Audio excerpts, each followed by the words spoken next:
Hi friends, പുതിയൊരു പ്രൊമോയിലേക്ക് എല്ലാവർക്കും സ്വാഗതം. നന്ദന് കാര്യങ്ങളൊക്കെ വ്യക്തമാവാനുണ്ടോ. നന്ദൻ ഇതുവരെ ധരിച്ചു വെച്ചിരുന്നതെല്ലാം തെറ്റാണെന്നുള്ള ആ ഒരു ചിന്താഗതി വരികയാണ്. അർജുൻ പറഞ്ഞ വാക്കുകളൊക്കെ നന്ദൻ്റെ മനസ്സിലേക്ക് അങ്ങ് ആഴത്തിൽ പതിയുക തന്നെയാണ് ചെയ്യുന്നത്. ഇനി ശങ്കർ റാമിനെ വാച്ച് ചെയ്യലും ശങ്കർ റാമിൻ്റെ കള്ളത്തരങ്ങൾ ഒന്നൊന്നായി തന്നെ നന്ദൻ കണ്ടുപിടിക്കാനുള്ള ആ തീരുമാനമൊക്കെ അൻസാരി വഴി തന്നെ നന്ദൻ തീരുമാനിക്കാൻ കേട്ടോ. പിന്നീട് നന്ദനിൽ നല്ല സംശയം വന്നതുകൊണ്ട് തന്നെ നേരെ അരുണിമേനെ കാണാൻ വേണ്ടി ജയിലിലേക്ക് പോയ നന്ദൻ അരുണിമയോട് ചോദിക്കുന്നുണ്ട് കേട്ടോ, എന്തുകൊണ്ടാണ് നീ ഇതുവരെയും പ്രിയനെ സ്വന്തം മകളായിട്ട് അംഗീകരിക്കാത്തത് എന്ന് ചോദിക്കുമ്പോൾ ഞാൻ അന്നും ഇന്നും എന്നും ഞാൻ പറഞ്ഞിട്ടുള്ളത് പ്രിയ എൻ്റെ മകളല്ല എന്നുള്ള കാര്യമാണ് എന്ന് പറയുമ്പോൾ, അല്ല അരുണിമ, നിന്നോട് ഞാനൊരു കാര്യം ചോദിക്കട്ടെ, DNA ടെസ്റ്റിൽ എൻ്റെ മകളാണ് പ്രിയ എന്നുള്ളത് തെളിഞ്ഞിട്ടുണ്ട്, പിന്നെ എന്തുകൊണ്ട് നീ അത് വിശ്വസിക്കുന്നില്ല എന്ന് പറയുമ്പോൾ, നിങ്ങളുടെ മകളല്ല എന്ന് ഞാൻ പറഞ്ഞിട്ടില്ലല്ലോ, പക്ഷേ എൻ്റെ മകളല്ല എന്നാണ് ഞാൻ പറഞ്ഞത്. നിങ്ങൾക്ക് ഒരു പുരുഷന് സ്വന്തം മകളെ തിരിച്ചറിയാൻ ടെസ്റ്റും കാര്യങ്ങളും ഒക്കെ വേണ്ടി വരും. പക്ഷേ ഒരു അമ്മയ്ക്ക് സ്വന്തം മകളെ തിരിച്ചറിയാൻ ഒന്ന് ആഴത്തിൽ നോക്കിയാൽ മതി, ഒന്ന് സ്പർശിച്ചാൽ മതി.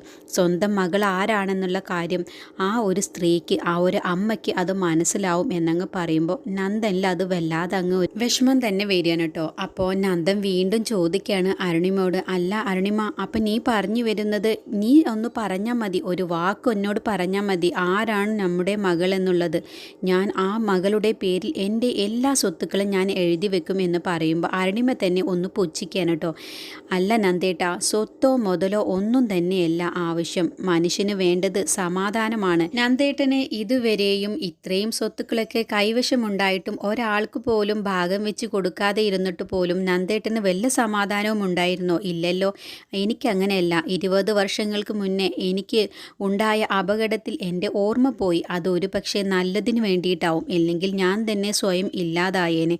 എനിക്ക് അപ്പോൾ സ്വത്തുക്കളോ മുതലുകളോ ഒന്നും തന്നെ എൻ്റെ മനസ്സിലോ എന്നോ ഉണ്ടായിരുന്നില്ല. പക്ഷേ എനിക്ക് മനസ്സമാധാനം ധാരാളം കിട്ടിയിട്ടുണ്ട് എന്നുള്ള കാര്യമൊക്കെ പറയുമ്പോൾ നന്ദൻ അങ്ങ് പൊട്ടിക്കരഞ്ഞുകൊണ്ട് തന്നെ പറയാണ്, അരുണിമ, എനിക്ക് ഇനി 20 വർഷങ്ങൾക്ക് കഴിഞ്ഞ ശേഷം ഞാൻ ജീവിച്ച ആ ഒരു ജീവിതം എനിക്കിനി പറ്റില്ല, എന്നെക്കൊണ്ട് അത് കഴിയില്ല. അതിന് മുന്നേ നിങ്ങൾ എന്നെ നഷ്ടപ്പെട്ടു പോയ ശേഷം ഞാൻ എങ്ങനെയാണ് അതെല്ലാം അതിജീവിച്ചു എന്നുള്ളത് എനിക്കിപ്പോൾ ആലോചിക്കാൻ പോലും വയ്യ. എത്രയോ ദിവസങ്ങൾ കഴിഞ്ഞ ശേഷമാണ് എനിക്ക് ബോധം തന്നെ വന്നത്. എന്നിട്ടാണ് ഞാൻ അറിയുന്നത് നിങ്ങൾ രണ്ടുപേരും എന്നിൽ നിന്നും നഷ്ടപ്പെട്ടു പോയി എന്നുള്ള ആ ഒരു സമയം ഞാനങ്ങ് സ്വയം മരിച്ചെങ്കിൽ എന്ന് കരുതിപ്പോയ ആ ഒരു നിമിഷമാണ് അരുണിമ. അതുകൊണ്ട് ഇനി എനിക്ക് പറ്റില്ല, എനിക്ക് നീയും എൻ്റെ മകളും ഇനി എനിക്ക് ജീവിക്കാൻ പറ്റില്ല. അതുകൊണ്ട് നമ്മൾ 3 പേരും സന്തോഷമായിട്ട് ജീവിക്കണം. എനിക്ക് ഇനി അതാണ് ഇനിയുള്ള കാലത്ത് എനിക്ക് വേണ്ടത്. അതുകൊണ്ട് അരുണിമ, നീ എനിക്കൊന്ന് പറഞ്ഞു തായോ, ആരാണ് നമ്മളുടെ മോളെന്ന് നിനക്ക് അറിയാമോ എന്ന് ചോദിക്കുമ്പോൾ അരുണിമ തന്നെ പറയാണ്, നിങ്ങൾ തന്നെ നിങ്ങളുടെ മകളെ സ്വയം കണ്ടെത്തി തിരിച്ചറിയണം എന്നുള്ള ഒരു വാക്ക് മാത്രമേ കേട്ടോ അരുണിമ പറയുകയുള്ളൂ. അരുണിമ പൂജയാണ് മകൾ എന്നുള്ള ആ ഒരു സത്യം ഇപ്പോൾ ഒന്നും അരുണിമ നന്ദനോട് പറയില്ല കേട്ടോ.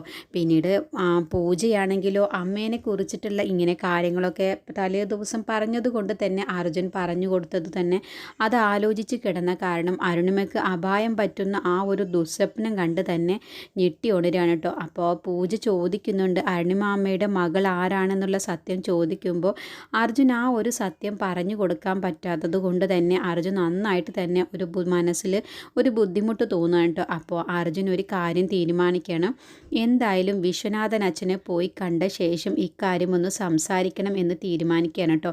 അങ്ങനെ പിറ്റേ ദിവസം തന്നെ അർജുൻ പൂജേനെയും കൂട്ടിയിട്ട് വിശ്വനാഥൻ അച്ഛനെ കാണാൻ വേണ്ടി ആശ്രമത്തിലേക്ക് അങ്ങ് ചെല്ലുകയാണ് കേട്ടോ. ഇന്നത്തെ സ്നേഹസദനത്തിൽ വെച്ച് എല്ലാ കാര്യങ്ങളും പൂജയോട് പറയണം എന്നുള്ള ആ ഒരു ഉറച്ച തീരുമാനത്തോടു കൂടി തന്നെയാണ് കേട്ടോ അർജുൻ പൂജേനെയും കൂട്ടിയിട്ട് അങ്ങ് ചെല്ലുകയാണ്. അപ്പോൾ വിശ്വനാഥൻ അച്ഛന് പൂജനെ കണ്ടതോടുകൂടി നല്ലൊരു സന്തോഷം തന്നെ ആവുകയാണ് കേട്ടോ. അപ്പോൾ പൂജ വിശ്വനാഥൻ അച്ഛനെ കണ്ടതോടുകൂടി ഓടിച്ചെന്നിട്ട് അങ്ങ് കെട്ടിപ്പിടിക്കാൻ കേട്ടോ. എന്നിട്ട് വിശ്വനാഥൻ അച്ഛന് സുഖമല്ലേ എന്നുള്ള കാര്യങ്ങളൊക്കെ ചോദിച്ചറിഞ്ഞ ശേഷം അർജുൻ വിശ്വനാഥൻ അച്ഛനോട് കാര്യം പറയാൻ കേട്ടോ. ഇങ്ങനെ ഇന്നലെ രാത്രി പോലും അമ്മയെക്കുറിച്ച് ആലോചിച്ചിട്ട് ഒരു പോള കണ്ണടച്ചിട്ട് പോലും ഇല്ല പൂജ, അതുകൊണ്ട് ഇനിയെങ്കിലും പൂജയോട് ഈ രഹസ്യം പറയാം എന്നങ്ങ് പറയുമ്പോൾ വിശ്വനാഥൻ അച്ഛൻ എന്നാൽ നമുക്ക് പറയാം എന്ന് പറഞ്ഞിട്ട് സങ്കടത്തോടു കൂടി വിഷമത്തോടു കൂടി കരഞ്ഞുകൊണ്ട് തന്നെ പൂജയുടെ കൈ അങ്ങ് പിടിച്ചിട്ട് പൂജയോട് പറയണം, നിനക്ക് നിൻ്റെ അമ്മയും അച്ഛനും ആരാണെന്നുള്ളത് അറിയണ്ടേ മോളെ എന്നങ്ങ് ചോദിക്കുമ്പോൾ പൂജയ്ക്ക് തന്നെ അതൊരു വല്ലാത്ത സന്തോഷം വരികയാണ് കേട്ടോ.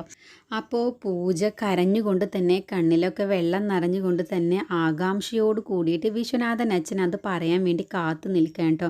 അങ്ങനെ വിശ്വനാഥൻ അച്ഛൻ പൂജയുടെ മുഖത്ത് നോക്കി പറയുക തന്നെയാണ്, നീ അനാഥയല്ല മോളെ, നിൻ്റെ അമ്മയും അച്ഛനും മറ്റാരുമല്ല, നീ നന്ദഗോപൻ്റെയും അരുണിമയുടെയും മകളാണ് മോളെ, നീയാണ് യഥാർത്ഥ മകൾ എന്നങ്ങ് പറഞ്ഞത് കേട്ടതോടുകൂടി പൂജ അത് സന്തോഷവും സങ്കടവും കൊണ്ട് അങ്ങ് കേട്ടിട്ട് കരഞ്ഞു പോവാണ് കേട്ടോ. പൂജയുടെ കണ്ണിൽ നിന്നൊക്കെ ആകെ അങ്ങ് വെള്ളം വന്ന് സങ്കടവും സന്തോഷവും കൊണ്ട് അങ്ങ് കേട്ടു പോവാണ്. അത് കേട്ടതോടുകൂടി പൂജ വിശ്വനാഥൻ അച്ഛനെ അങ്ങ് കെട്ടിപ്പിടിച്ചുകൊണ്ട് തന്നെ അങ്ങ് ഉമ്മ വയ്ക്കാൻ കേട്ടോ. അച്ഛൻ എന്താ പറഞ്ഞത് എന്നങ്ങ് ചോദിക്കുകയാണ്. എന്നിട്ട് പറയാണ്, അതേ മോളെ, നീ തന്നെയാണ് നന്ദഗോപൻ്റെയും അരുണിമയുടെയും മകൾ എന്നുള്ള സത്യം അറിഞ്ഞിട്ട് അത് അർജുനെ അങ്ങ് മുഖത്തേക്ക് നോക്കാൻ കേട്ടോ. അർജുൻ്റെ മുഖത്തേക്ക് നോക്കിയിട്ട് അർജുൻ അത് കണ്ണുകൊണ്ട് തന്നെ അങ്ങ് അടച്ചുകൊണ്ട്, അതേ പൂജ, നീ തന്നെയാണ് അരുണിമാൻ്റിയുടെയും നന്ദനങ്ങളുടെയും മകൾ എന്നങ്ങ് പറയാൻ കേട്ടോ. അത് കേട്ടതോടുകൂടി ഭയങ്കര സന്തോഷത്തിൽ അർജുനെയും പൂജ അങ്ങ് കെട്ടിപ്പിടിക്കുന്നൊക്കെ ഉണ്ട് കേട്ടോ.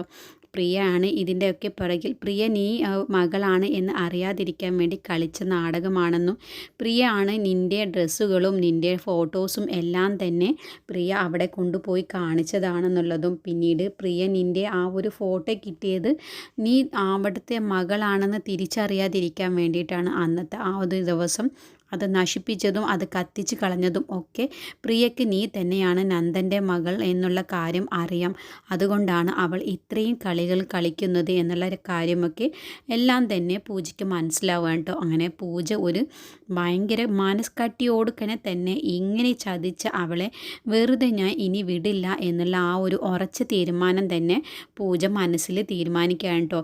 എൻ്റെ അമ്മയെയും അച്ഛനെയും എന്നിൽ നിന്ന് അകറ്റിയ ആ ക്രൂരയ മനസ്സുള്ള ഇവളെ ഞാൻ ഇനി വെറുതെ വിടില്ല എന്നുള്ള ആ ഒരു തീരുമാനത്തിൽ തന്നെ പൂജ എത്താൻ കേട്ടോ. അങ്ങനെ പ്രിയനായിട്ട് ഇനി വട്ടം കറക്കാനുള്ള പദ്ധതിയൊക്കെ തന്നെ ആവട്ടോ പൂജയുടെ ഉണ്ടാവുക. പിന്നീട് അരുണിമയെ കാണാൻ വേണ്ടിയിട്ട് പൂജ അർജുനെയും കൂട്ടിയിട്ട് പോകുന്നുണ്ട്. ഈ സമയത്ത് അരുണിമ ആശ്രമത്തിലാവട്ടോ. ജയിലിൽ നിന്നും ഇറങ്ങിയ ശേഷം അരുണിമേനെ ആശ്രമത്തിൽ കൊണ്ടുപോയിട്ട് ഒന്ന് യോഗയും കാര്യങ്ങളൊക്കെ ചെയ്ത ശേഷം അരുണിമയ്ക്ക് പൂർണ്ണമായും ഓർമ്മ തിരിച്ചു കിട്ടാൻ വേണ്ടിയിട്ടുള്ള ആ ഒരു കാര്യങ്ങളൊക്കെ തന്നെ ആവട്ടോ ചെയ്യാൻ വേണ്ടിയിട്ടാവും ആശ്രമത്തിലേക്ക് വന്നിട്ടുണ്ടാവുക. അങ്ങനെ അരുണിമയെ കാണാൻ വേണ്ടിയിട്ട് പൂജയും അർജുനും അങ്ങ് ചെല്ലുകയാണ് കേട്ടോ. അങ്ങനെ പൂജ അമ്മേനെ ദൂരെ നിന്ന് തന്നെ ഇങ്ങനെ കൺകുളിർക്കെ കാണുകയാണ് കേട്ടോ. എൻ്റെ സ്വന്തം അമ്മ തന്നെയാണല്ലോ ആ ഇരിക്കുന്നത് എന്നുള്ള ആ ഒരു മനസ്സിലേക്കുള്ള ആ ഒരു സുഖത്തോടു കൂടി തന്നെ അരുണിമേനെ ഇങ്ങനെ കണ്ണ് വെട്ടാതെ ഇങ്ങനെ പൂജ ദൂരെ നിന്ന് തന്നെ ഇങ്ങനെ നോക്കാൻ കേട്ടോ. ആ സമയത്ത് അരുണിമ ഇങ്ങനെ ധ്യാനത്തിലാവും കേട്ടോ. അപ്പോൾ അരുണിമയുടെ അടുത്തേക്ക് അങ്ങ് ഓടി ചെന്ന ശേഷം പൂജ അരുണിമയുടെ മുഖത്ത് അങ്ങ് രണ്ട് കൈ കൊണ്ട് അങ്ങ് പിടിച്ച ശേഷം അരുണിമേനെ ഇങ്ങനെ കൺകുളിർക്കെ ഇങ്ങനെ കരഞ്ഞുകൊണ്ട് ഇങ്ങനെ കാണാൻ കേട്ടോ. അപ്പോൾ പൂജേനെ വാത്സല്യത്തോട് കൂടിയിട്ട് തന്നെ അരുണിമ ഇങ്ങനെ തലോടാണ്. അങ്ങനെ അമ്മയും മകളുമാണ് എന്നുള്ള ആ സത്യം രണ്ടുപേരും അങ്ങ് പരസ്പരം അറിഞ്ഞിരിക്കുകയാണ് കേട്ടോ. അങ്ങനത്തെ ഇനിയുള്ള രസകരമായിട്ടുള്ള ആ ഒരു എപ്പിസോഡുകളാണ് ഇനി വരാൻ പോകുന്നത്. നന്ദൻ കൂടി അറിഞ്ഞ ആ ഒരു ഭാവത്തിലാവട്ടെ ഇനിയിപ്പോൾ. പിന്നീട് അച്ചമ്മ മാത്രമാണ് കേട്ടോ അറിയാത്തത്. അങ്ങനെ അച്ചമ്മയും കൂടി അറിയാനുള്ള എപ്പിസോഡുകളാണ് ഇനി വരാൻ പോകുന്നത്.